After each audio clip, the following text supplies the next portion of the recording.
naisipan naman natin bumili ng accordion PVC folding door para sa ating bathroom. So binuksan na natin siya. Una muna nating i-assemble yung handle. And guys, isuksok nyo lang yung dalawang pin na yan dun sa isang handle. May release yan. Pagka suksok nyo ng dalawa, suksok nyo na dun sa butas.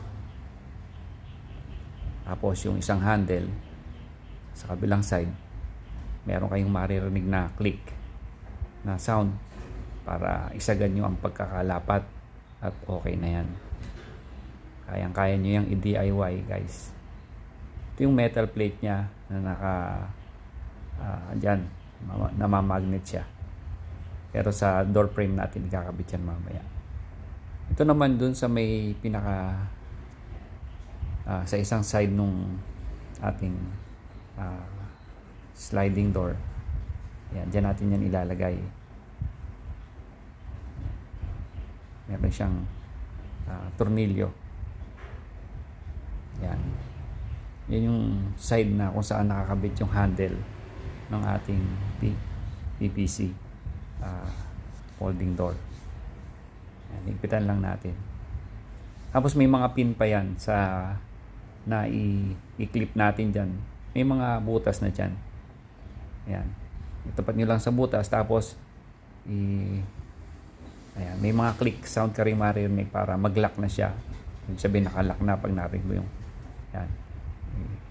Baba mo. Tapat sa butas. Ayun. Mahuhook na niya yung ano na yan. Ngayon, dapat ang susukatin natin dito guys para dun sa top rack, ayan, ay doon sa loob nung bathroom kung saan nakalapat yung lumang door. Doon natin sa bandang taas susukatin. Pag nasukat na natin, may mga holes naman yan na paglalagyan ng tornilyo. So lagay muna natin yung isa.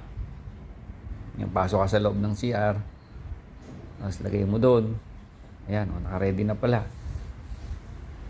Pagkatapos nyan, huwag mo nang sikipan. Hilahin mo muna para maisuksok natin. Yan, dyan sa loob ng hamba na yan. Dun sa loob ng bathroom na side. Huwag dun sa labas. Ilalagay yung top rack na yan, yung pinaka-release. Suksok na natin yung mga clip na ng ating folding door. Pagkatapos ay tornilyo na.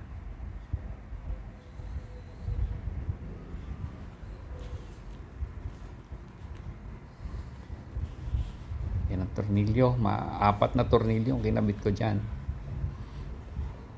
Pagkatapos ayun na yung metal plate. Tapos may magnet dun sa kabilang side ng pinto. Ayun, didikit siya ng ganyan. Ayan, dapat walang gaps yan pagsara. Kaya dyan sa side na yan dapat pwesto yung natin folding door. Sa kabilang side naman, opposite side ng handle, meron tatlong tornilyo. Isa sa taas, isa sa gitna, sa baba.